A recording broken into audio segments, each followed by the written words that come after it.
ahora. Vamos con más participación a través de las redes sociales y de nuestra página web. Tenemos la siguiente pregunta, que es de Claudia Marcela. ¿Cómo miden la pobreza en el gobierno? Parece que los indicadores no coinciden con la realidad. Aquí yo quiero, doctor Vallejo, que usted haga una primera respuesta y también la doctora Beatriz Linares de la Agencia para la Superación de la Pobreza Extrema.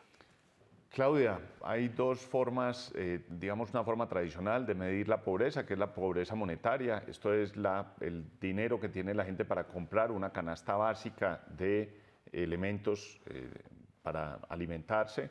Y la segunda es la medición que desarrolló en compañía de una universidad muy prestigiosa de Estados Unidos este gobierno, que es la medición multidimensional. La medición multidimensional tiene unos retos mucho mayores que la medición que se hace de manera tradicional, toda vez que mide muchas más variables de privaciones que tiene la población sobre las cuales nosotros tenemos que trabajar.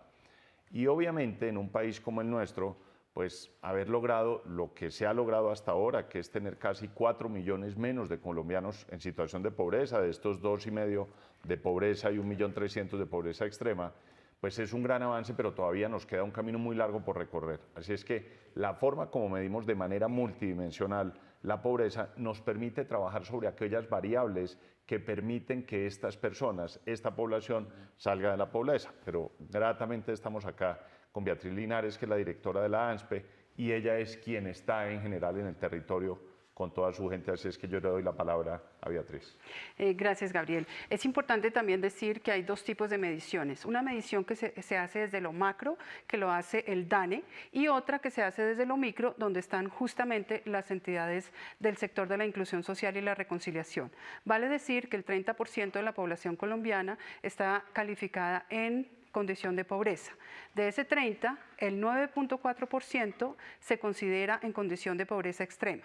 ¿Cómo hacemos ese acompañamiento y esa medición desde lo micro? Con el acompañamiento del Ejército Azul del Gobierno Nacional, que son 10.700 personas ubicadas en los 1.100 municipios de Colombia, que acompañan 1.500.000 familias, es decir, cerca de 6 millones de personas, entre hombres, mujeres, niños, niñas, grupos afrodescendientes, pueblos indígenas, población rom, personas en condición de discapacidad, y se acompaña de la mano para que estas personas puedan superar su condición de pobreza extrema. En el caso de la pobreza extrema, a través de la medición de 45 logros en 9 dimensiones, donde medimos, además de lo monetario, que es un reto importante, pero como lo decía Gabriel, de los índices de pobreza multidimensional.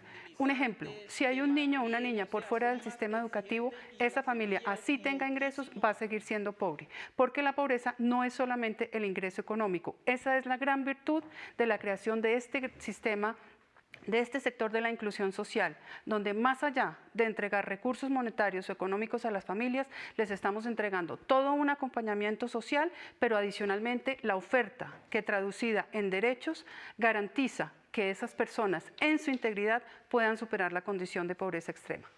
Doctora Beatriz y doctor Vallejo, es muy común, digamos, uno escucha al presidente de la República, uno escucha a muchos funcionarios hablar que salieron 1.200.000 personas de la pobreza extrema, 2,5 millones de la pobreza.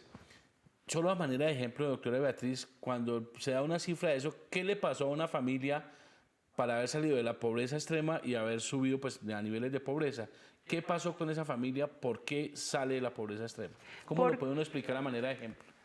Porque una familia, vamos a poner la familia Ramírez, condición de pobreza extrema. ¿Qué quería decir esto cuando se focalizó? Que el Sisbén, que es un puntaje de 0 a 100, esta familia Ramírez se encontraba por debajo de 26 puntos del Sisbén. Inmediatamente el Gobierno Nacional asigna un cogestor o cogestora e inicia todo el trasegar por la ruta de superación de pobreza extrema. ¿Qué quiere decir esto? Que a esa familia Ramírez se le consiguen a sus integrantes mayores de 18 años todas las posibilidades de generación de ingresos, pero adicionalmente se asegura que niños y niñas estén en el sistema educativo, que todos los integrantes de la familia estén afiliados al sistema de seguridad social, que las condiciones de la vivienda sean condiciones aptas. ¿Qué quiere decir esto? Que no duerman sobre pisos de tierra, sino que tengan materiales adecuados, que los niños y las niñas duerman separados de los adultos, que las familias aprendan a bancarizarse y ahorrar. Y este es uno de los grandes logros que tiene este gobierno, donde de el 1.500.000 familias que estamos acompañando desde la agencia, hay 570.000 familias que ahorran ya hoy en el sistema institucional. Estos son avances en el 1 a 1. Sería muy largo y engorroso nombrar cada uno de los 45 logros, pero una vez se superen 7 logros obligatorios y 5 que ha priorizado la familia, más generación de ingresos, podemos decir que entran en la ruta de la prosperidad, y quiere decir y significa que siguen de pobreza extrema a pobreza moderada. ¿Por qué es importante esta solución de continuidad? Porque hay familias también en condición de pobreza extrema que están en turno para empezar a ser acompañadas por el gobierno. Esta ruta de superación de pobreza extrema en la medición micro se tarda entre 2 y 2 años y medio. Por eso a veces los resultados son demorados y son complejos. Pero ¿qué aseguramos aquí? Que efectivamente esa ruta sea la ruta de la prosperidad. Quiero complementar un tema acá, John Jairo, y es el siguiente.